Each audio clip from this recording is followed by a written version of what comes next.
I just want to suggest to you, I agree. You know, we live in a world with broken human beings. Violence will be a part and a feature of our world, sadly. But what you're doing when you say that is you're holding violence as an option of response. So what do? You plan, you put your anchor into the bedrock. What's the last thing? Then you span the gap. Can I briefly give you 5 ways to span the gap if we're going to be bridge builders in our moment? Because what we're doing is we're responding to the gospel, and our response to the gospel is to then live in the world the way that Jesus lived in the world. And I want to turn to Romans chapter 12, which I think lists out several responses we can have to span the gap. 5 acts. 2 of them are internal. 2 of them are external. 1 of them, I'm going to call it spiritual. It's going to require your action. Ready? It'll be on the screen. First thing, you and I have to recognize the struggle that everyone is in. Paul says in Romans chapter 12, verse 2, he says, hey, listen, here's a great idea. Don't conform to the pattern of this world, but be transformed by the renewing of your mind. In other words, now you can see what's going on in the moment. Do you recognize what's happening in our world at the moment? Is people are struggling with who they are and what their place is, what's up, what's down, and they're confused. And they're being caught into patterns. Another translation of this verse says, don't let the world around you squeeze you into its mold. Have you ever been to the beach? We used to live near the beach in Lake Michigan, and then we lived for a while in Virginia near the Atlantic Ocean, the beach, and when our kids were little, and you get these little molds. Do you know what I'm talking about? I know in Kansas we don't have a lot of beaches. I get it. Someone please fix that. But you take these little molds, and what you would do is whenever you put the sand in the mold, you know what it would always look like? The mold. And if you had the time and energy, you could literally go up and down the beach and make the entire beach look like the mold, because that's what the mold does. And people around us, as a result of human sin, are thinking, I have to conform to a specific pattern. Either the Romans 1 pattern of I don't really need God in my life, I can do whatever I want, and you can't tell me any different, or the Romans 2 and 3 pattern, which is I'm going to be a self-righteous religious person.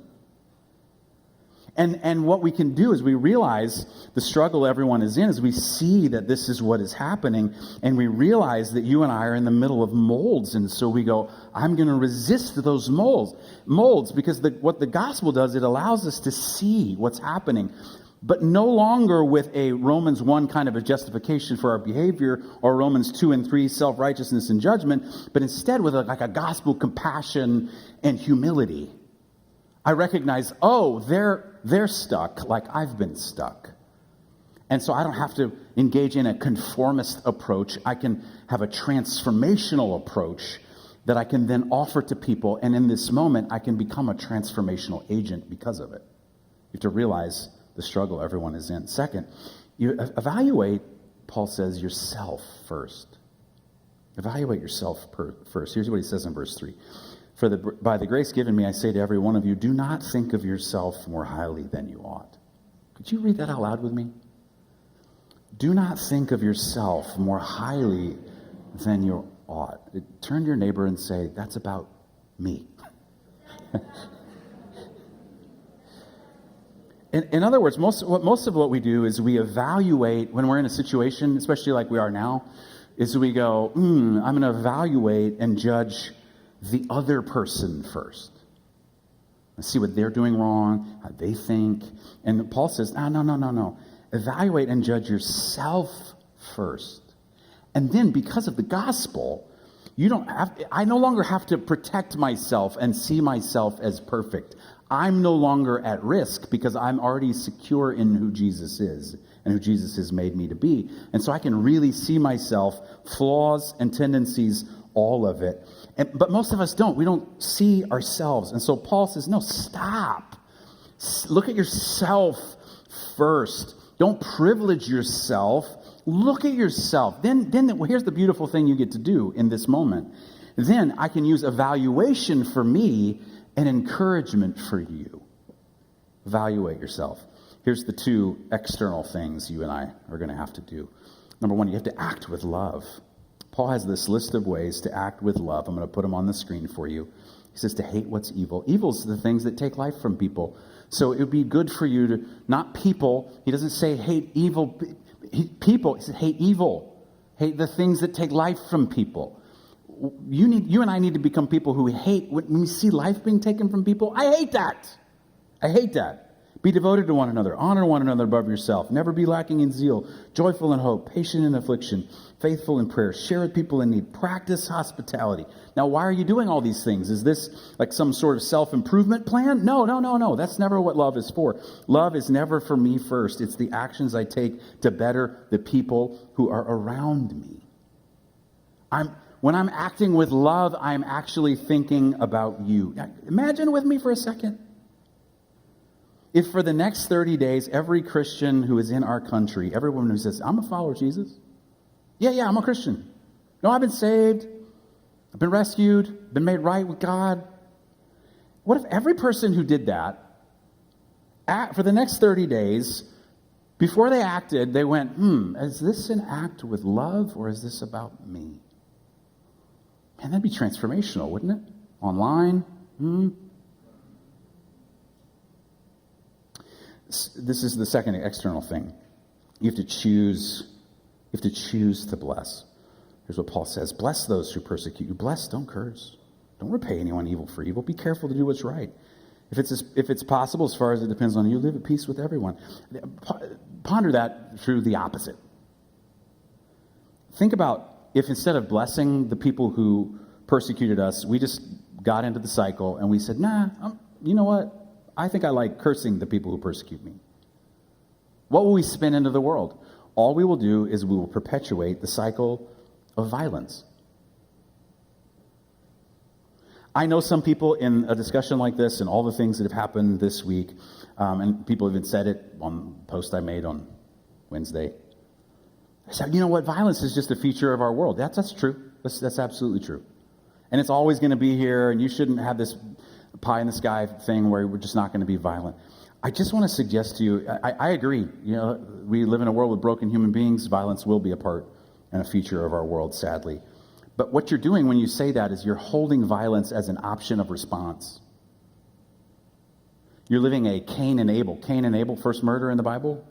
Cain kills his brother Abel. You're spinning a Cain reality into the world. Well, I was justified. I had to. It was necessary. When you get to the book of Hebrews says this beautiful thing. He says, and the blood of Jesus speaks a better word than the blood of Abel. Here's what we say. The way of Cain is, we got to get him. We got to take him down. We can't stay by ourselves in our little, we got to go out and fight. That's the way of Cain. Cain represents the cycle of vengeance. Listen, friends, the Jesus blood speaks a better word. You know what that word is? Bless, not curse. You know what the word bless means? It's two Greek words put together. Eulogo means good word. You know what that means? When you're ready to curse someone with your words, you go, no. What would be the good word I could say about this person right now? To them, about them, around them, near them? Bless. Here's the spiritual thing you and I have to do, and we'll be done. You and I have to hand over, I hope you see the acronym, hand over the final outcome. Would you read again? Just that passage we read at the beginning. Would you read it out loud with me? We'll put it on the screen for you here. Ready? I want you to hear it. I want you to say it. We're going to read the whole thing together. Ready? Do not take revenge, my dear friends, but leave room for God's wrath. For it is written, it is mine to avenge. I will repay, says the Lord. On the contrary, if your enemy is hungry, feed him. If he is thirsty, give him something to drink. In doing this, you will heap burning coals on his head. Do not be overcome by evil, but overcome evil with good. In other words, you and I have to hand over what will happen. We have to surrender control of the outcomes to God. We are guilty of lots of cliches in church world, but there's a cliche that absolutely applies right here. This is where you let go and let God. You've heard that phrase? This is it. Here it is. Let go, let God. In other words, I'm letting go of the outcome and I'm letting God manage what happens next. I'm handing over it's spiritual work. Because you surrender the outcome. I'm not going to repay. I'm not going to avenge. I'm going to feed my enemies. Did you notice the little phrase there? Paul's lifting from the Old Testament. And he says, when you do something good for someone, what you will do is you'll heap burning coals on their head. And I dug into that. I was like, what? That's weird. That's a weird phrase. Here's my take on it. Is what you're doing is you're piercing through the crusted on layer of hate with the heat of kindness. Come on, somebody. That'll preach. You pierce through the crusted on layer of hate with the heat of kindness.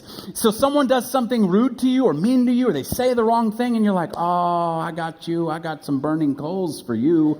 I'm going to give you kindness. And you know what happens? You win people over. What's a bridge do? It reaches across the divide. That's what it does.